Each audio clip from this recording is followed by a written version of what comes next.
Welcome back, everyone. Yes, part two of my interview with Chuck Vosganian, the founder of Rochmon Record Club.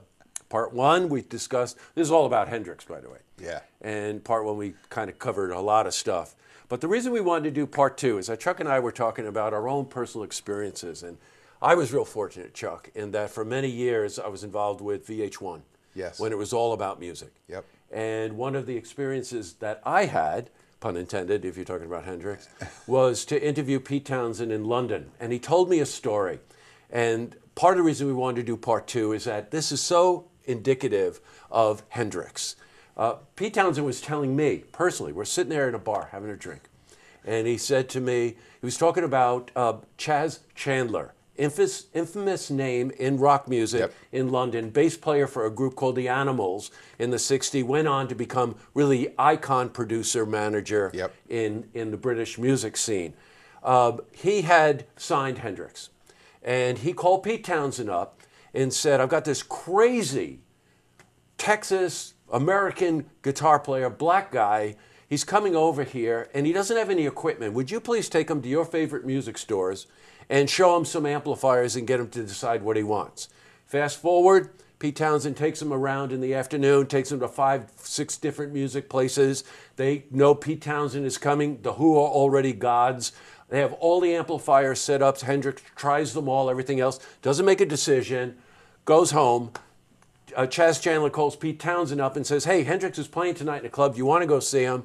Townsend says, yes, I want to go see him. Townsend walks in, and Townsend says to me, he said, I couldn't believe it. He says, I walked in, he said, he couldn't make up his mind. He bought every amplifier, hot wired them all together, and took the ceiling off that club. Yeah, crazy. What a story. What a story. You know what I mean? But that's what he did. Yep. Convention out the window.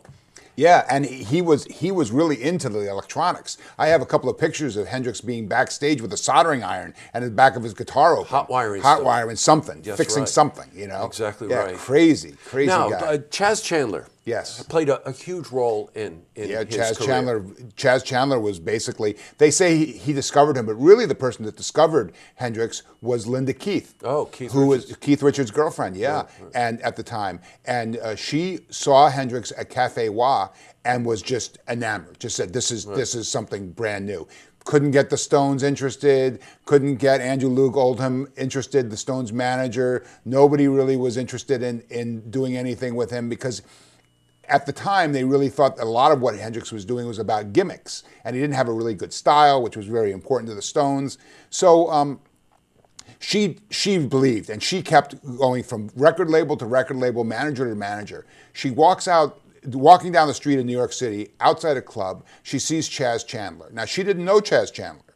Chas Chandler is this big guy, very affable, sort of really young-looking guy. That's right. And but he was famous. He played with the Animals for 10 years at that point, and they'd had innumerable hit singles, and really big in London, big in America too, but really big in the London scene. And she said, "I've got a guy you've got to meet."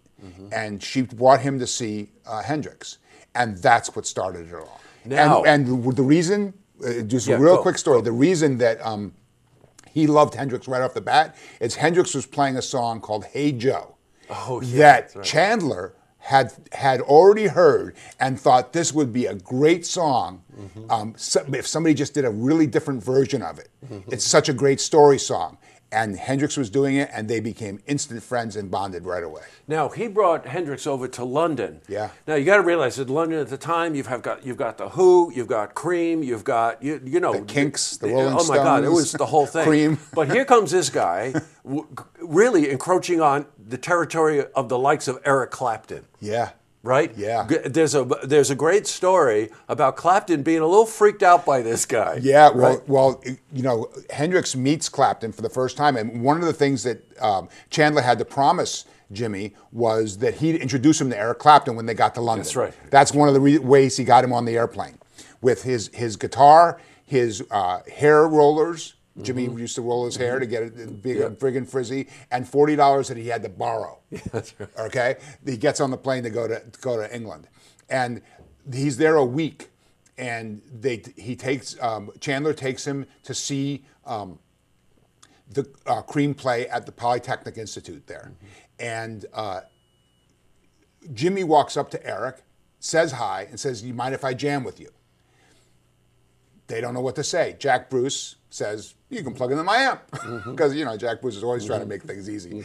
And Hendrix goes up and starts ripping out Killing Floor. And Clapton looks at him, walks off stage, staring down Chaz Chandler.